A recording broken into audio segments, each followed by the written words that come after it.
আচ্ছা, আম, ধরুন যদি আমি হঠাৎ করে বলি যে এই বিশাল মহাবিশ্বটা আসলে জাদুকরের টুপি থেকে বের করা প্রকাণ্ড একটা সাদা খরগোশ, আর আমরা সবাই উম সেই খরগোশের লোমের একেবারে গভীরে বসে আছি, তাহলে কি আমাকে পাগল মনে হবে?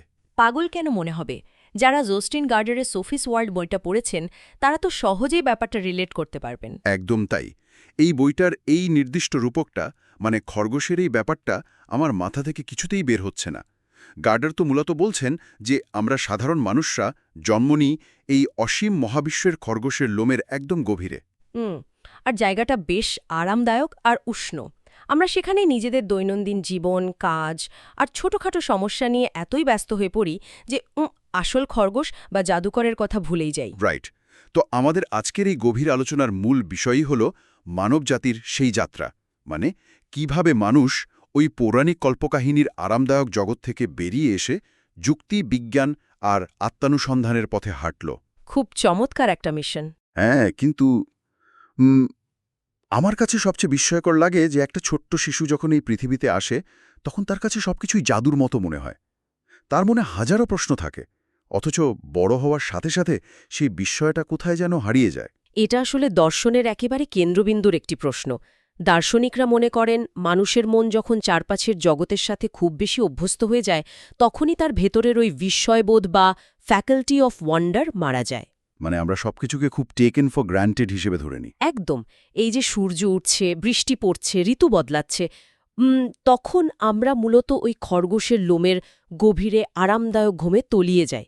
কিন্তু দার্শনিকরা হলেন সেই মানুষ যারা কখনো এই অদ্ভুত পৃথিবীর সাথে পুরোপুরি অভ্যস্ত হতে পারেন না। ও আচ্ছা, তার মানে তারা ওই আরামদায়ক জায়গা ছেড়ে খরগোশের লোমের একেবারে ডোগায় ওঠার চেষ্টা করেন। রাইট, যাতে জাদুকরের চোখে চোখ রাখা যায়।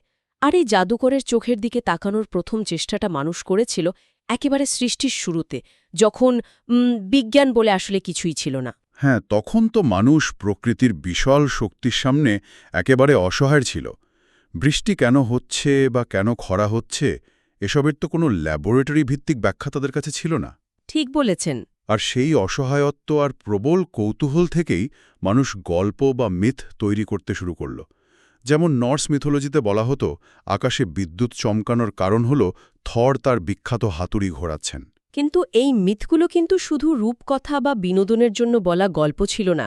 প্রাচীন যুগে মানুষের কাছে এগুলোই ছিল বিশ্বব্রহ্মাণ্ডের কার্যকারণের একমাত্র ব্যাখ্যা। মানে এটাই তাদের বিজ্ঞান ছিল। হ্যাঁ, তাদের টিকে থাকা লড়াইয়ের অংশ ছিল এটা। যেমন থরের হাতুড়ি শুধু বৃষ্টিই আনত না, এটি দানবদের হাত থেকে দেবতাদের রাজ্য অ্যাসগার্ড এবং মানুষের রাজ্য মিডগার্ডকে রক্ষা করত। আচ্ছা, একটা বিখ্যাত গল্প আছে না থরের হাতুড়ি চুরির? হ্যাঁ, নর্স মিথোলজিতে বলা আছে যে দৈত্যরাজ থ্রিম একবার থরের হাতুড়ি চুরি করে, আর বিনিময়ে সে উর্বরতার দেবী ফ্রেইয়াকে বিয়ে করতে চায়। এটা তো শুধু একটা চুরির গল্প মনে হচ্ছে। আপাতদৃষ্টিতে তাই মনে হয়, কিন্তু এটি আসলে প্রকৃতির ভারসাম্য নষ্ট হওয়ার একটি প্রতীকী রূপ। দেবী ফ্রেয়াকে হারানো মানে পৃথিবীতে আর ফসল ফলবে না বা খরা দেখা দেবে। ও, তার মানে যখন দীর্ঘ সময় বৃষ্টি হতো না বা খরা চলত, তখন সাধারণ মানুষ ভাবত থরের হাতুড়ি হয়তো সত্যিই চুরিয়ে গেছে। একদম ঠিক। আর সেই হাতুড়ি ফিরিয়ে আনার জন্য তারা নিশ্চয়ই নানা ধরনের আচার অনুষ্ঠান বা রিচুয়াল পালন করত, তাই না? হ্যাঁ, তারা থরের এই হাতুড়ি উদ্ধারের গল্পটি হয়তো অভিনয় করে দেখাত বা বিশেষ প্রার্থনা করত, এই আশায় যে এতে প্রকৃতির ভারসাম্য আবার ফিরে আসবে।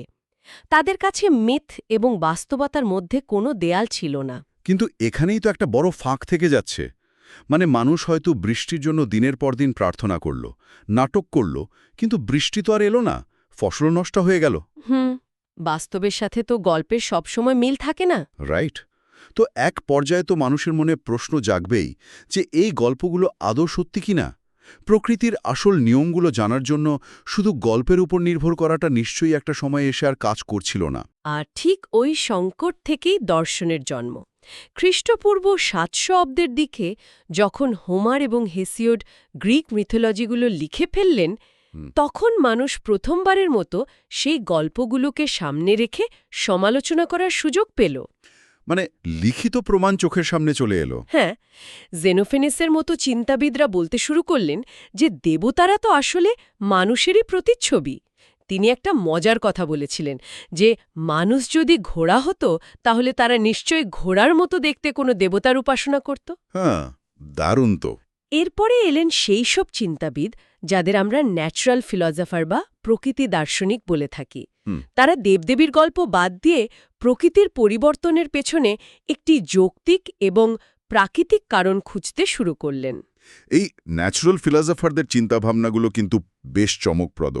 যেমন ধরুন থেলিস দাবি করলেন যে সব কিছুর মূল উপাদান হলো পানি। প্রথম শুনলে তো মনে হয় লোকটা কি পাগল ছিল, মানে একটা গাছ, পাথর বা মানুষ কিভাবে শুধু পানি দিয়ে তৈরি হতে পারে। প্রথম দর্শনে অদ্ভুত মনে হলেও এর পেছনের যুক্তিটা বা মেকানিজমটা বুঝতে হবে।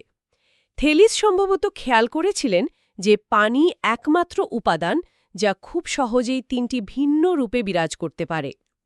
আচ্ছা, কঠিন, তরল আর বায়বীয়। একদম, কঠিন বরফ, তরল পানি এবং বায়বীয় বাষ্প। তিনি হয়তো দেখেছিলেন যে বরফ গলে পানি হয়, আবার পানি বাষ্প হয়ে আকাশে উড়ে মেঘ তৈরি করে। আর যে কোনো প্রাণের বেঁচে থাকার জন্যই তো পানি অপরিহার্য। রাইট, বীজ থেকে চারা গজানোর জন্য পানি লাগে। তাই তিনি খুব যুক্তিসঙ্গতভাবে সিদ্ধান্তে এসেছিলেন যে এই মহাবিশ্বের সব কিছুরই মৌলিক ভিত্তি হয়তো পানি, যা শুধু রূপ পরিবর্তন করছে। আচ্ছা, এর পেছনের যুক্তিটা শুনলে বেশ শক্তিশালী মনে হয় এখন। কিন্তু এরপরই তো দর্শনের ইতিহাসে একটা দারুণ বুদ্ধিবৃত্তিক সংঘাত তৈরি হলো, তাই না? পারমেনাইডিস এবং হেরাক্লিটাসের মধ্যে। হ্যাঁ, এটা দর্শনের অন্যতম বড় একটা বিতর্ক। আমার কাছে এটা খুব প্রাসঙ্গিক মনে হয়। মানে পারমেনাইডিস যুক্তির ওপর এতই জোর দিলেন যে তিনি বললেন কোনো কিছুই আসলে পরিবর্তন হয় না। আমাদের চোখের সামনে যা কিছু পরিবর্তন হতে দেখি তা আসলে আমাদের ইন্দ্রিয়ের ধোঁকা। আর অন্যদিকে হেরাক্লিটাসের মতটা ছিল সম্পূর্ণ উল্টো। হ্যাঁ, তিনি বললেন সব কিছুই প্রবাহমান বা এভরিথিং ফ্লোজ। তার মতে একই নদীতে কেউ দুবার পা রাখতে পারে না। এই বিতর্কটি মানব চিন্তার ইতিহাসের অন্যতম গুরুত্বপূর্ণ একটি মোড়। এটি আসলে একটি মৌলিক প্রশ্ন তুলে ধরে যে আমরা বিশ্বকে বোঝার জন্য কার ওপর নির্ভর করব, আমাদের যুক্তি বা রিজন নাকি আমাদের ইন্দ্রিয় বা সেন্সেস।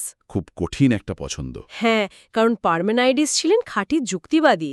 লজিক্যালি চিন্তা করলে কিছু নেই থেকে তো হঠাৎ করে কিছু একটা তৈরি হতে পারে না, তাই মৌলিকভাবে কোনো কিছুই বদলায় না।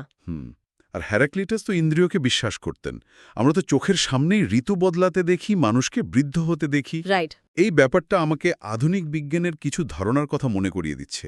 যেমন অপটিক্যাল ইলিউশন বা দৃষ্টিভ্রমের ক্ষেত্রে আমাদের চোখ আমাদের ধোঁকা দেয়, কিন্তু গণিত আমাদের সঠিক উত্তরটা দেয়।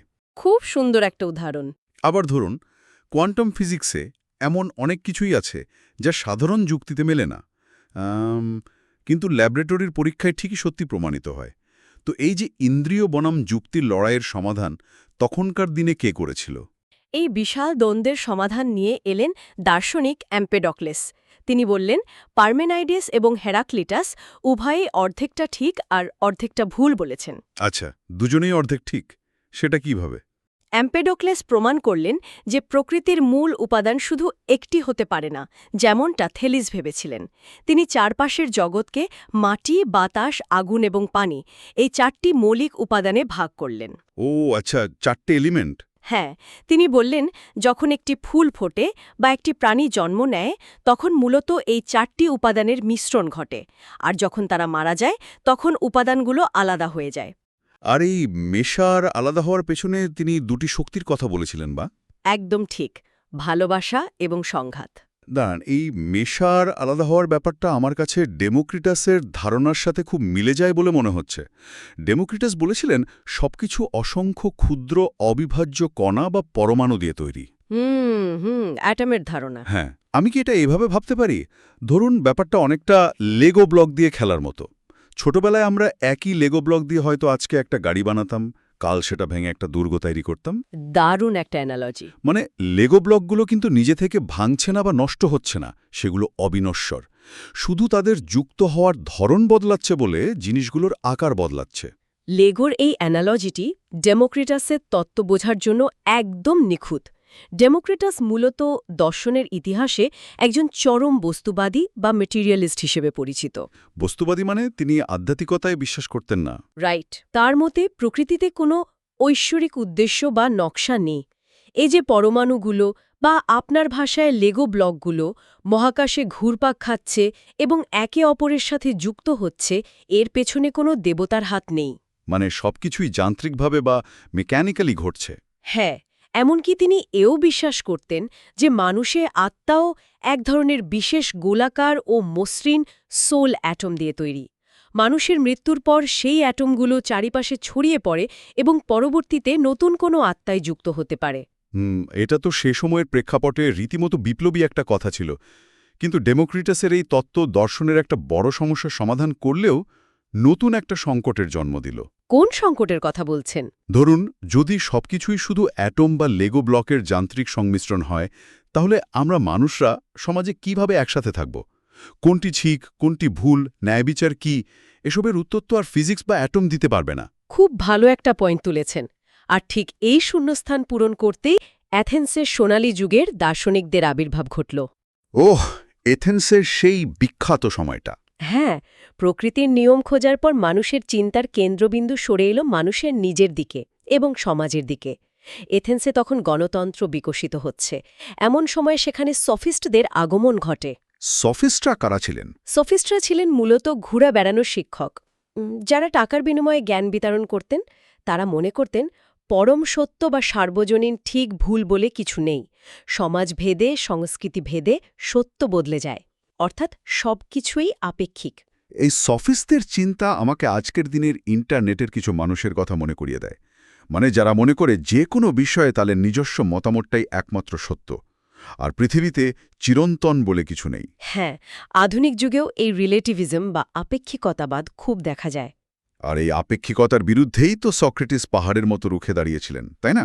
সক্রেটিস বিশ্বাস করতেন ঠিক আর বেঠিকের একটি চিরন্তন ও সার্বজনীন নিয়ম আছে। একদম তাই। আর সক্রেটিসের পদ্ধতিটা আমার কাছে অসাধারণ লাগে। এটাকে তো সক্রেটিক আইরনি বলা হয়। তিনি রাস্তায় দাঁড়িয়ে মানুষের সাথে এমন ভাব করতেন যেন তিনি কিছুই জানেন না। সক্রেটিস আসলে নিজেকে তার মায়ের পেশার সাথে তুলনা করতেন। তার মায়ের পেশা ছিল ধাত্রীবিদ্যা, আর সক্রেটিস বলতেন তিনিও এক ধরনের ধাত্রী বা মিডওয়াইফ। একজন ধাত্রী তো জ্ঞান জন্ম দেয় না। ঠিক, একজন ধাত্রী যেমন নিজে সন্তানের জন্ম দেন না, বরং অন্যকে সন্তান জন্ম দিতে সাহায্য করেন, সক্রেটিসও তেমনি আলোচনার মাধ্যমে মানুষের ভেতর থেকে সঠিক জ্ঞান জন্ম দিতে সাহায্য করতেন। মানে তিনি শুধু প্রশ্ন করে যেতেন? হ্যাঁ, তিনি প্রশ্ন করে করে মানুষের ভেতরের অজ্ঞতাগুলোকে বের করে আনতেন। তার বিখ্যাত কথাটি ছিল, সেই সবচেয়ে জ্ঞানী যে জানে যে সে কিছুই জানে না। কিন্তু নিজের এই পদ্ধতির কারণেই তো সক্রেটিসকে শেষ পর্যন্ত ক্ষমতাশালীদের রোষানলে পড়ে মৃত্যুদণ্ড নিতে হয়েছিল। হেমলক বিস্পানের সেই বিখ্যাত ঘটনা। খুব মর্মান্তিক একটা ঘটনা দর্শনের ইতিহাসে। আর তার মৃত্যুর এই ঘটনা তার ছাত্র প্লেটোর চিন্তা জগতে একটা বিশাল পরিবর্তন নিয়ে আসে। প্লেটো তখন এমন একটা সমাজ ব্যবস্থার কথা ভাবতে শুরু করলেন যা সত্যিকার অর্থে ন্যায়ভিত্তিক হবে। আর সেখান থেকেই তিনি তার বিখ্যাত থিওরি অফ আইডিয়াজ বা আইডিয়া তত্ত্বের জন্ম দিলেন। প্লেটোর এই তত্ত্বটি হল প্রকৃতি এবং নৈতিকতা, এই দুটি বিষয়কে একত্রিত করার একটা বিশাল প্রয়াস। প্লেটো বললেন, আমাদের চারপাশের এই পৃথিবীতে আমরা যা কিছু দেখি, তা মানুষ হোক, গাছ হোক বা কোনো কাজ হোক, সেগুলো সবই ক্ষণস্থায়ী আর অসম্পূর্ণ। আচ্ছা। কিন্তু এগুলোর পেছনে একটি চিরন্তন নিখুঁত রূপ বা আইডিয়া রয়েছে, যা কেবল আমাদের মন বা যুক্তি দিয়ে অনুধাবন করা সম্ভব, চোখ দিয়ে নয়। আমি একটা ব্যাপার মেলাতে পারছি কিনা দেখি। ধরুন আমরা জিঞ্জারব্রেড কুকি বানাচ্ছি। আচ্ছা, বলুন। চুলা থেকে বের করার পর দেখা যাবে কোনো কুকি একটু বেশি ফুলেছে, কোনোটার একটা হাত ভেঙে গেছে, কোনোটা একটু বাঁকা হয়ে গেছে। মানে পৃথিবীতে কোনো দুটো কুকি একদম হুবহু একরকম নয়। স্বাভাবিক। কিন্তু আমরা কুকিগুলো দেখলেই বুঝতে পারি যে এগুলো সবই জিঞ্জারব্রেড কুকি। কারণ আমরা জানি যে এগুলো সবই একটি নির্দিষ্ট নিখুঁত ছাঁচ থেকে তৈরি হয়েছে। প্লেটোকে এটাই বোঝাতে চেয়েছেন যে আমাদের চারপাশের এই পৃথিবীর সবকিছুই হলো ওই অসম্পূর্ণ কুকির মতো, আর এদের পেছনে একটা পারফেক্ট ছাঁচ বা আইডিয়ার জগৎ আছে। অসাধারণ একটি উদাহরণ দিয়েছেন। প্লেটোর মতে আমাদের এই ভৌত জগৎটি আসলে ওই নিখুঁত আইডিয়ার জগতের একটি অসম্পূর্ণ ছায়ামাত্র। এটি বোঝানোর জন্য তিনি তার বিখ্যাত গুহার রূপকথা বা মিথ অফ দ্য কেভ ব্যবহার করেছিলেন। গুহার রূপকথাটা একটু বুঝিয়ে বলবেন? ধরুন কিছু মানুষ জন্ম থেকে একটি অন্ধকার গুহায় বন্দী। তাদের পেছনে একটি আগুন জ্বলছে এবং সেই আগুনের সামনে দিয়ে কিছু বস্তু নিয়ে যাওয়া হচ্ছে। বস্তুর ছায়াগুলো গুহার দেয়ালে পড়ছে। আর বন্দিরা শুধু সেই ছায়াগুলোকেই দেখছে। হ্যাঁ, এই বন্দীরা জীবনভর শুধু দেয়ালের ওই ছায়াগুলোকেই আসল সত্য বলে বিশ্বাস করে। কিন্তু একদিন একজন বন্দী যদি শেকল ছিঁড়ে বাইরে বেরিয়ে আসে আর সূর্যের আলোতে আসল জগৎটি দেখতে পায়, তখন সে বুঝতে পারবে যে এতদিন সে যা দেখেছিল তা নিছকই ছায়া। ওহ, দারুণ একটা চিন্তা। প্লেটোর মতে আমরা সাধারণ মানুষরা হলাম সেই গুহার বন্দী, আর একজন দার্শনিকের লক্ষ্য হল ওই গুহা থেকে বেরিয়ে আসল সত্যের আলোতে উপলব্ধি করা। গুহার এই রূপকটা শোনার পর মনে হয় প্লেটো সবসময় আকাশের দিকে, মানে ওই নিখুঁত আদর্শ জগতের দিকে তাকিয়ে থাকতেন। কিন্তু তার ছাত্র অ্যারিস্টটল এসে পরিস্থিতি একেবারে মাটিতে নামিয়ে আনলেন। অ্যারিস্টটল তো প্লেটোর ওই আলাদা আইডিয়ার জগৎকে সরাসরি বাতিল করে দিয়েছিলেন, তাই না? হ্যাঁ, অ্যারিস্টটলের দৃষ্টিভঙ্গি ছিল সম্পূর্ণ ভিন্ন। তিনি ছিলেন মূলত একজন প্রকৃতিবিজ্ঞানী এবং জীববিজ্ঞানী। আচ্ছা। তিনি বললেন, বস্তুর ফর্ম বা বৈশিষ্ট্য বস্তুর ভেতরেই থাকে, আকাশের ওপর আলাদা কোনো জাদুকরী জগতে নয়। একটি মুরগির ফর্ম হল তার ডানা ঝাপটানো বা ডিম পাড়া। মুরগি ছাড়া আলাদা কোনো মুরগির আইডিয়া আকাশে বাতাসে ভেসে বেড়াচ্ছে না। মানে অ্যারিস্টটল বাস্তব অভিজ্ঞতায় বিশ্বাস করতেন বেশি। ঠিক। অ্যারিস্টটলের কাছে আমাদের ইন্দ্রিয়ের অভিজ্ঞতাই হল জ্ঞানের সবচেয়ে বড় উৎস। প্লেটো যেখানে ইন্দ্রিয়াকে অবিশ্বাস করতেন, অ্যারিস্টটল সেখানে ইন্দ্রিয়ের ওপরই ভরসা রাখলেন। অ্যারিস্টটল সবকিছুকে খুব সুন্দরভাবে শ্রেণীবিন্যাস বা ক্যাটাগরাইজ করতে পছন্দ করতেন, তাই না? তিনি তো প্রথম লজিক বা যুক্তিশাস্ত্রের ভিত্তি দাঁড় করান। হ্যাঁ, আধুনিক বিজ্ঞানের অনেক কিছুর ভিত্তি তার হাতে তৈরি। তবে তার কাজের মধ্যে আমার কাছে সবচেয়ে আকর্ষণীয় লাগে তার কজালিটি বা কারণের ধারণাটি, বিশেষ করে তার ফাইনাল কজ বা উদ্দেশ্যের ধারণা। আমরা যদি আধুনিক বিজ্ঞানকে জিজ্ঞেস করি যে বৃষ্টি কেন হয়, তারা বলবে জলীয় বাষ্প মেঘ হয়ে ঘনীভূত হয় আর মাধ্যাকর্ষণের টানে নিচে পড়ে। কিন্তু অ্যারিস্টটল অন্যভাবে ভাবতেন। হ্যাঁ, অ্যারিস্টটল বলতেন বৃষ্টি হয় কারণ গাছপালার বেঁচে থাকার জন্য পানি দরকার, অর্থাৎ প্রকৃতির প্রতিটি জিনিসেরই একটি নির্দিষ্ট উদ্দেশ্য বা ফাইনাল কজ আছে। এটি অ্যারিস্টটলের চিন্তাধারার একটি অন্যতম ভিত্তি। তিনি শুধু প্রকৃতিবিজ্ঞানেই থেমে থাকেননি, নীতিবিদ্যা বা এথিক্সের ক্ষেত্রেও তার অবদান অসামান্য। তিনি গোল্ডেন মিন বা ভারসাম্যের নীতির কথা বলেছেন। গোল্ডেন মিন বিষয়টা কেমন? তার মতে মানুষের জীবনে সুখ আসে তখনই যখন সে চরমপন্থা এড়িয়ে একটি ভারসাম্যপূর্ণ জীবনযাপন করে। যেমন খুব বেশি সাহসী হওয়া মানে হটকারিতা, আর খুব কম সাহসী হওয়া মানে কাপুরুষতা। আসল সাহস হল এই দুয়ের মাঝামাঝি একটি অবস্থান। অ্যারিস্টটলের লজিক, জীববিদ্যা আর এই গোল্ডেন মিনের কথা শুনতে খুব যৌক্তিক মনে হলেও একটা জায়গায় এসে আমি হোঁচট খাই। সেটা হলো নারীদের সম্পর্কে তার দৃষ্টিভঙ্গি। হ্যাঁ, দর্শনের ইতিহাসে এটি একটি বড় বিতর্কের জায়গা। তিনি মনে করতেন নারীরা হল আনফিনিশড ম্যান বা অসম্পূর্ণ পুরুষ। তিনি বলতেন প্রজননের ক্ষেত্রে নারী শুধু মাটি বা আধার হিসেবে কাজ করে, আর আসল রূপ বা ফর্ম দেয় পুরুষ। এত বড় একজন বিজ্ঞানী যিনি লজিক আবিষ্কার করলেন, তিনি এমন একটা অবৈজ্ঞানিক আর চরম পক্ষপাত দুষ্ট কথা কিভাবে বলতে পারলেন? এটা আসলে অ্যারিস্টটলের একটু বিশাল ব্লাইন্ড স্পট ছিল। আমাদের বুঝতে হবে তিনি কেন এমনটা ভেবেছিলেন। অ্যারিস্টটলের কাছে আধুনিক মাইক্রোস্কোপ ছিল না যে তিনি কোষের গঠন বা জেনেটিক্স দেখতে পাবেন। সেটা ঠিক। তিনি তার সমাজ এবং পরিবেশ পর্যবেক্ষণ করে সিদ্ধান্তে পৌঁছেছিলেন। প্রাচীন গ্রিসে পুরুষরা সমাজ পরিচালনা করত, রাজনীতি করত, আর নারীদের গৃহস্থালির কাজে আবদ্ধ রাখা হতো। অ্যারিস্টটল এই সামাজিক কাঠামোকেই প্রকৃতির নিয়ম বলে ধরে নিয়েছিলেন। মানে সমাজের ছবিটাকেই তিনি বিজ্ঞানে বসিয়ে দিয়েছিলেন।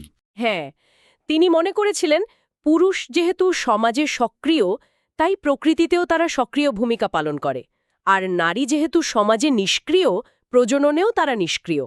দুর্ভাগ্যজনকভাবে অ্যারিস্টটলের এই বৈজ্ঞানিকভাবে ভুল ধারণাই পরবর্তীতে পুরো মধ্যযুগে ইউরোপীয় সমাজে নারীদের প্রতি নেতিবাচক দৃষ্টিভঙ্গির মূল ভিত্তি হিসেবে কাজ করেছে। এটা আমাদের একটা বড় শিক্ষা দেয় যে যুক্তির সবচেয়ে বড় পূজারীও তার চারপাশের সামাজিক কুসংস্কারের ঊর্ধ্বে নাও উঠতে পারে। তো অ্যারিস্টটলের পর যখন আলেকজান্ডার দ্য গ্রেট বিভিন্ন রাজ্য জয় করা শুরু করলেন, তখন তো পুরো বিশ্বের মানচিত্রই বদলে গেল। শুরু হলো হেলেনিস্টিক যুগ। হ্যাঁ, বিভিন্ন দেশের সংস্কৃতি, ধর্ম আর দর্শনের এক বিশাল মিশ্রণ ঘটতে শুরু করল। সে সময় বড় বড় আদর্শের চেয়ে মানুষের দৈনন্দিন জীবনের সংকটগুলো বড় হয়ে উঠল। তখন মূল প্রশ্ন হয়ে দাঁড়ালো যে কিভাবে আমরা এই বিশৃঙ্খল আর অনিশ্চিত পৃথিবীতে সত্যিকারের সুখ পেতে পারি। হেলেনিস্টিক যুগে আমরা মূলত 4টি প্রধান দার্শনিক ধারার দেখা পাই। প্রথমটি হল সিনিক, যাদের কাছে সুখের মানে ছিল পার্থিব সব চাহিদা থেকে মুক্তি। এর সবচেয়ে বড় উদাহরণ হলেন ডায়োজেনিস, যিনি একটি পিপের ভেতর বাস করতেন। ওই যে আলেকজান্ডারের সাথে তার একটা গল্প আছে। হ্যাঁ, কথিত আছে একবার সম্রাট আলেকজান্ডার তার কাছে এসে জিজ্ঞেস করেছিলেন যে তার কোনো কিছু প্রয়োজন আছে কিনা। ডায়োজেনিস শুধু উত্তর দিয়েছিলেন, আমার সামনে থেকে সরে দাঁড়ান, রোদ আড়াল করবেন না। হ্যাঁ, কি সাহস! মানে সুখ কোনো বস্তুগত জিনিসের উপর নির্ভর করে না। একদম। এরপর এলেন স্টোইকরা। তারা মনে করতেন পুরো মহাবিশ্ব একটি নির্দিষ্ট প্রাকৃতিক আইন দ্বারা পরিচালিত হয়, তাই নিয়তি বা ভাগ্যে যা লেখা আছে তা হাসিমুখে মেনে নেওয়াই হলো আসল সুখ। আর এপিকিউরিয়ানদের ব্যাপারটা বেশ মজার। সাধারণ মানুষ মনে করে তারা শুধু আনন্দ ফুর্তি করে জীবন কাটাতে চাইত, কিন্তু আসলে তারা ছিলেন অনেকটা হিসেবে, তাই না? ঠিক। তাদের মতে জীবনের লক্ষ্য হল আনন্দ বা প্লেজার লাভ করা, তবে সেটা হতে হবে হিসাব নিকাশ করে বা প্লেজার ক্যালকুলেশন করে। একদম ঠিক বলেছেন। এপিকিউরাস বলতেন সাময়িক আনন্দের জন্য এমন কিছু করা উচিত নয় যা পরবর্তীতে দীর্ঘস্থায়ী কষ্টের কারণ হয়। যদি কেউ খুব বেশি চকলেট খায়, সে সাময়িক আনন্দ পাবে ঠিকই, কিন্তু পরে তার পেট ব্যথা হবে। তাই আনন্দের হিসাব কষতে হবে। এটা তো আধুনিক যুগের জন্য দারুণ শিক্ষণীয়। আমরা যে স্মার্টফোনে ঘন্টার পর ঘন্টা সোশ্যাল মিডিয়া স্ক্রোল করি, বা যাকে ডুম স্ক্রোলিং বলা হয়, এটা সাময়িকভাবে আমাদের ব্রেনে ডোপামিন রিলিজ করে ভালো লাগে, কিন্তু কিছুক্ষণ পরে প্রচণ্ড ক্লান্তি আর বিষণ্ণতা কাজ করে। খুব সুন্দর একটা আধুনিক তুলনা। এপিকিউরাস হয়তো আমাদের বলতেন, হিসেব করে দেখো, এই সাময়িক আনন্দ আসলে তোমার দীর্ঘস্থায়ী ক্ষতি করছে, তাই ফোনটা রেখে দাও। একেবারে নিখুঁত একটি তুলনামূলক বিশ্লেষণ। হেলেনিস্টিক যুগের এই ধারাগুলো মূলত কিভাবে সুখ পাওয়া যায় তা নিয়ে কাজ করেছে, কিন্তু এই যুগের একেবারে শেষের দিকে এসে নিওপ্লাটনিজম বা নবপ্লেটনবাদ নামে একটি নতুন ধারার জন্ম হয়। এর মূল প্রবক্তা তো ছিলেন প্লটিনাস। হ্যাঁ, তিনি দর্শনকে আধ্যাত্মিকতার এমন এক উচ্চতায় নিয়ে গেলেন যা পরবর্তীতে ধর্মের সাথে মিশে যায়। প্লটিনাস মনে করতেন ঈশ্বর বা পরম সত্তা হল সমস্ত অস্তিত্বের মূল উৎস, আর সেখান থেকেই সবকিছু নির্গত হয়েছে। তার মানে ব্যাপারটা কি এমন যে ঘুটঘুটে অন্ধকারের মাঝে একটা বিশাল অগ্নিকুণ্ড বা বনফায়ার জ্বলছে? ঈশ্বর বা পরম সত্তা হল সেই আগুন, আর আমরা মানে মানুষ থেকে শুরু করে প্রকৃতির প্রতিটি জিনিস হলাম সেই আগুনের একটি স্ফুলিঙ্গ।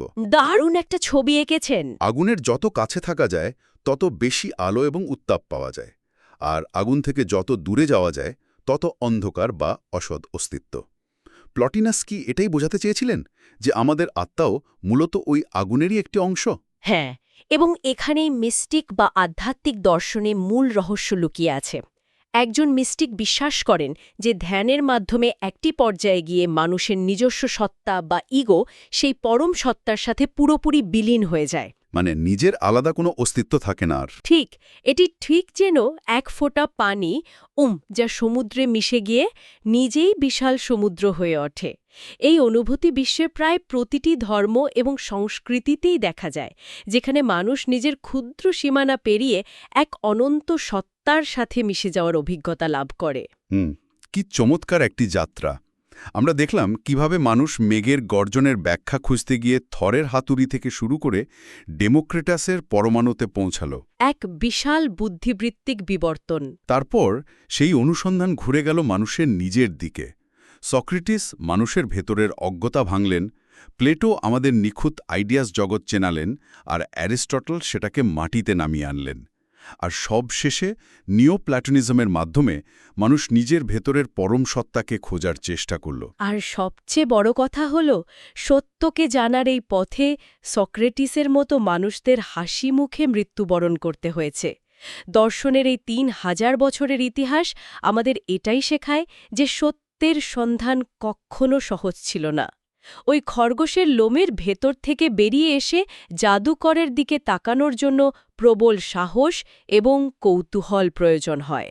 আর ঠিক এই জায়গাটাতেই আমাদের আজকের দিনে দাঁড়িয়ে ভাবতে হবে। আমাদের হাতে এখন স্মার্টফোন আছে, কৃত্রিম বুদ্ধিমত্তা বা এআই আছে, আমরা মহাকাশযান নিয়ে মঙ্গল গ্রহে যাচ্ছি। প্রযুক্তি অনেক এগিয়েছে। কিন্তু প্রযুক্তির এই বিশাল পাহাড় কি সত্যি আমাদের সেই জাদুকরের চোখের দিকে তাকাতে সাহায্য করছে? নাকি এই সব গ্যাজেট, অ্যালগরিদম আর স্ক্রিনগুলো আমাদের ওই সাদা খরগোশের লোমের আরও গভীরে, আরও আরামদায়কভাবে লুকিয়ে থাকার নতুন হাতিয়ার মাত্র? গভীর একটা প্রশ্ন। প্লেটোর গুহার বন্দীরা তো শেকল দিয়ে বাঁধা ছিল। আমরা কি নিজেদের তৈরি করা এই ডিজিটাল গুহায় স্বেচ্ছায় বন্দী হয়ে ছায়ার পেছনে ছুটছি না? আমাদের আসল অস্তিত্বকে চেনার জন্য, মহাবিশ্বের এই অপার বিস্ময়কে অনুভব করার জন্য আমাদের কি এই আধুনিক যুগের গুহা থেকে বেরোনোর সাহস আবার নতুন করে সঞ্চয় করতে হবে? এই প্রশ্নটা রইল আমাদের সবার ভাবনার জন্য।